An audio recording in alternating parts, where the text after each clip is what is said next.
Primero aclarar con el senador Cavazos varias cosas, porque en primer lugar hay que definir lo que es renta petrolera, senador, y lo menciona solo la Ley de Hidrocarburos en la exposición de motivos una vez, y en las 21 leyes en ningún artículo se define qué es renta petrolera. Estamos hablando de la Ley de Ingresos sobre Hidrocarburos, al menos aquí debería de venir la definición.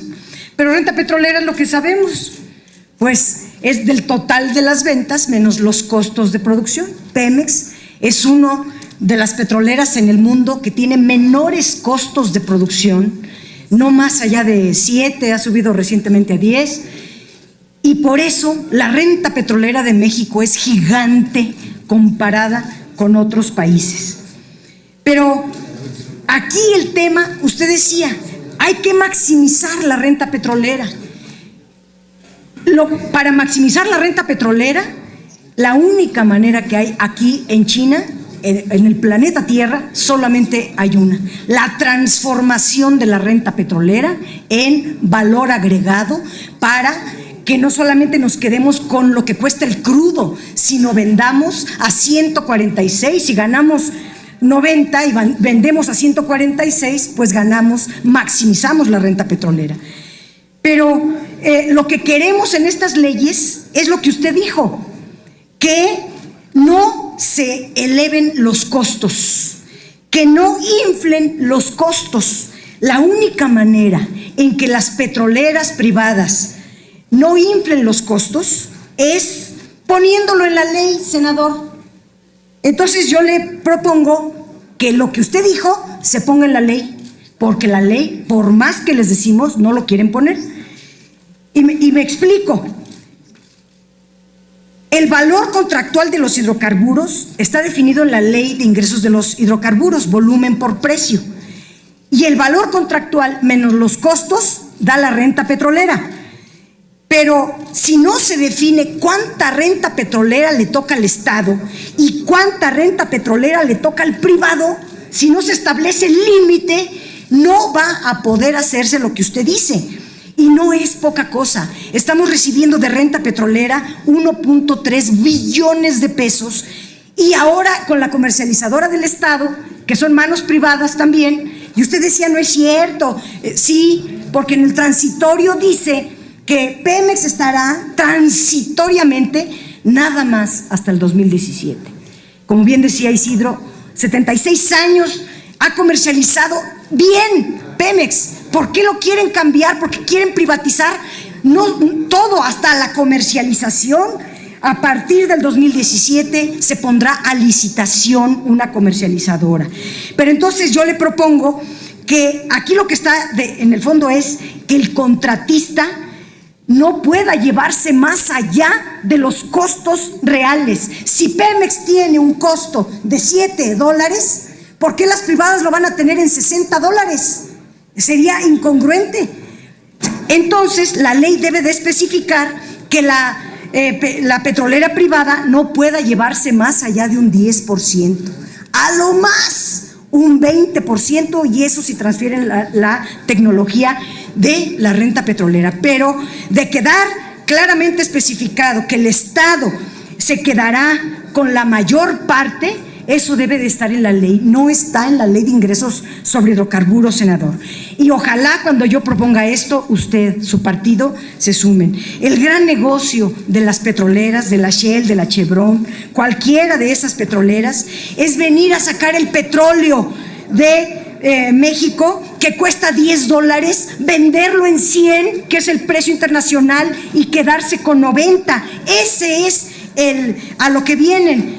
Y se debe delimitar lo que deben de llevarse las petroleras. No puede rebasar a lo más el 20%. Y yo quería decir varias cosas también, pero en obvio de tiempo, bueno, sí tengo tiempo. En la iniciativa de ley sobre ingresos de hidrocarburos se determinan que las condiciones económicas en términos fiscales los va a decidir la Secretaría de Hacienda. ¿De cuándo acá la Secretaría de Hacienda tiene facultades para decidir los impuestos que se cobren a quien sea? Eso le corresponde al Congreso de la Unión. dejar que se anulen las facultades del Congreso, autorizado así por el Congreso, sería imperdonable para ustedes. Le llaman ahora contribuciones, que no son contribuciones, ahora le llaman contraprestaciones, es el término moderno para escamotear la facultad del Congreso de definir. Luego, experiencias, decía usted que no, las experiencias de los otros países. Quiero presentarle el caso de Noruega. En 1969 no contaba con industria petrolera, no tenía un solo yacimiento, pero encontró el primer yacimiento que se llama Ekofisk, el primer yacimiento noruego. Creó una empresa estatal muy fuerte que se llama Statoil, desarrolló sus campos, compitió en la industria internacional. Al principio crearon un sistema de asociaciones y de transferencia tecnológica, fue recibiendo tecnología internacional, fue desarrollando su industria, y Statoil es hoy una de las petroleras principales del mundo. Con su petrolera fuerte se sienta a negociar con los otros en términos favorables para Noruega. No se acepta por ellos términos desventajosos. Otro ejemplo, Bolivia en los años 90 concesionó todos sus yacimientos petroleros. Para 2005 ya se habían amortizado todas las inversiones privadas. Ellas se quedaban con el 82% de la producción de los yacimientos, y el Estado boliviano recibía solo el 18%. Esto es a lo que nosotros llamamos apropiarse de la renta petrolera, y esto corre el peligro México si no pone límites para no apropiarse de la renta petrolera. Y en Bolivia no se hacía. La situación cambió hasta el 2006, en que se nacionalizó la industria, y hoy es al revés. Los privados reciben 20% y el Estado el 80%. Venezuela, en la ley petrolera del 75, establecía concesiones y contratos de riesgo. Los contratos de riesgo, estaban prohibidos, igual que como está ahorita en México. Solo contratos de servicio, igual como está hoy México. Pero redactaban contratos que se llamaban de servicios, pero que en realidad eran concesiones, igual que lo hizo México durante Calderón. En Venezuela esos contratos cedían el control de grandes áreas contractuales por 20 o 30 años, igual que proponen en esta ley. La contraprestación era por volumen de producción, y desde luego las compañías se llevaban el 60-80% de la producción. Los contratos basados en la recuperación de costos, como está redactada la Ley de Ingresos sobre Hidrocarburos, es una receta para el desastre, y es una receta para entregar la renta petrolera. Paso al otro tema del Fondo Mexicano del Petróleo. Se presupone que el Fondo Mexicano del Petróleo tendrá recursos suficientes para pagar los contratos, para pagar sus costos, sus gastos, sus inversiones y el porcentaje de utilidad. Además, todas las asignaciones de Pemex, sus costos y sus gastos de inversión. Realizará transferencias a los ingresos presupuestarios, a los ingresos de las entidades federativas, a la extracción de hidrocarburos, al fondo de investigación, al fondo de fiscalización, al fondo de sustentabilidad. Además de eso, pagaría el costo de administración de la comercializadora, que no sabemos cuánto va a costar, y además también pagaría los costos del fideicomiso, que se va a incluir el pago de consejeros independientes, que ahora van a ser del Banco de México, y pagaría los auditores externos. ¿Cuánto cuestan los auditores externos?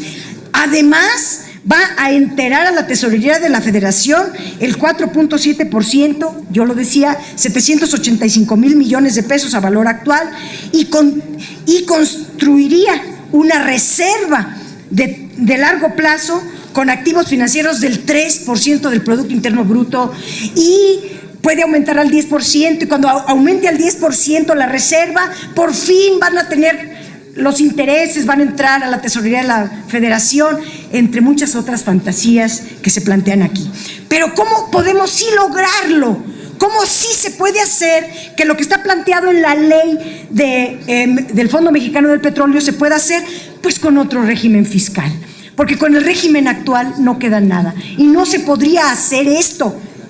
Y aquí tengo una gráfica de México, el pago fiscal de México, Pemex, ¿cuánto paga Pemex de impuestos? Hasta acá, 99.7%, y todavía la dejan endeudada. Y vean PDVSA, Statoil, cómo está Royal Dutch Shell, Chevron, Exxon, British Petroleum. ¿Ustedes creen que todas estas petroleras van a aceptar pagar el régimen fiscal que paga Pemex? Evidentemente que no. ¿Por qué le cargamos a Pemex una carga fiscal peor que la que tenemos en 2013? ¿Por qué pueden aceptar eso ustedes? Entonces, decía yo, sí se puede hacer con otro régimen fiscal, que fue el compromiso de Peña Nieto, fue el compromiso del secretario de Hacienda, y es el invento, y sus discursos van por ese sentido. Pero con el régimen confiscatorio que tenemos hoy, en esta iniciativa de ley de ingresos, donde los privados van a generar menores recursos, de los cuales una parte muy importante no va a ir a parar al Fondo Mexicano del Petróleo, porque tan solo el impuesto sobre la renta, desde la Constitución viene vetado que no va a recibir impuestos. Entonces no va a entrar el impuesto sobre la renta que paguen los contratos, que es lo más que van a pagar. Y es probable que tampoco las aportaciones de Pemex alcancen. ¿Por qué? Porque Pemex ahora va a tener menos proyectos y va a pagar lo mismo. Es decir, va a pagar 4.7% del PIB, 800,000 millones de pesos, pero ahora con menos de la mitad de los proyectos que tiene. Si con 100% de proyectos no puede pagar esa carga fiscal, con 42% de proyectos, ¿cómo va a aportar esas cantidades?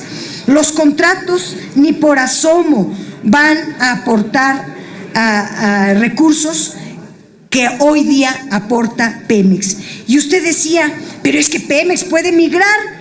Entonces ya llegamos a la litis. En realidad lo que ustedes buscan es que todo sea privado.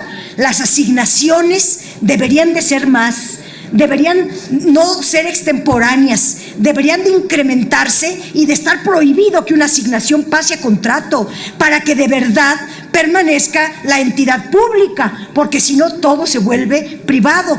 Y la gran inconveniencia de pasar a contratos no es la fiscal propiamente, sino que pasando a contratos se establece que debe ir Pemex, pero en asociación. Y si va en asociación, tiene que ir en minoría y tiene que ceder la administración del contrato de acuerdo a la ley de hidrocarburos. O bien ganar la licitación solo. Dígame, con estos impuestos que paga Pemex, ¿cómo va a ganar la licitación? ¿Va a concursar Pemex en la licitación? ¿Quién la va a ganar? Pues los que tienen más dinero para invertir. Pemex va a tener 0 pesos para invertir. Y una de las condiciones que desde la Constitución le pusieron es que demuestre que tiene viabilidad financiera, demuestre que tiene capacidad para invertir. Termino diciendo que esto que plasmaron en las iniciativas en materia de contratos es completamente adverso al interés nacional y que estamos a tiempo de no incurrir en el grave error que han cometido otros países que están atrapados en un berenjenal jurídico que ha implicado costos adicionales de juicios en tribunales pagados por las propias petroleras y que no hay, además, ninguna razón aceptable para que en materia de recuperación de costos la iniciativa de Peña Nieto establezca la recuperación de todos los costos, que se le ponga límites. Yo quiero aprovechar la presencia aquí del senador Gamboa Patrón, aprovechar su trayectoria, su experiencia el que conoce las entrañas del poder, ha estado en él en plena presidencia y ha estado en todo, le conoce las tripas al poder. Yo le quiero hacer una conminación con mucho respeto al senador Gamboa Patrón.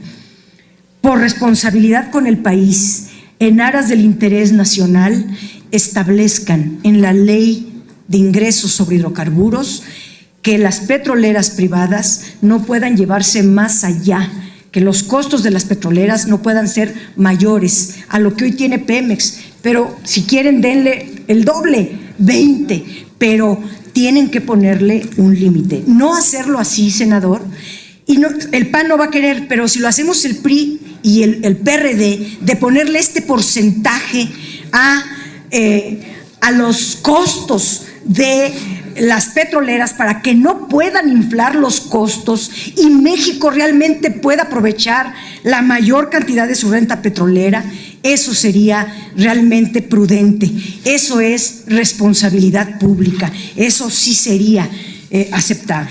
Lo que están poniendo en la ley es inaceptable.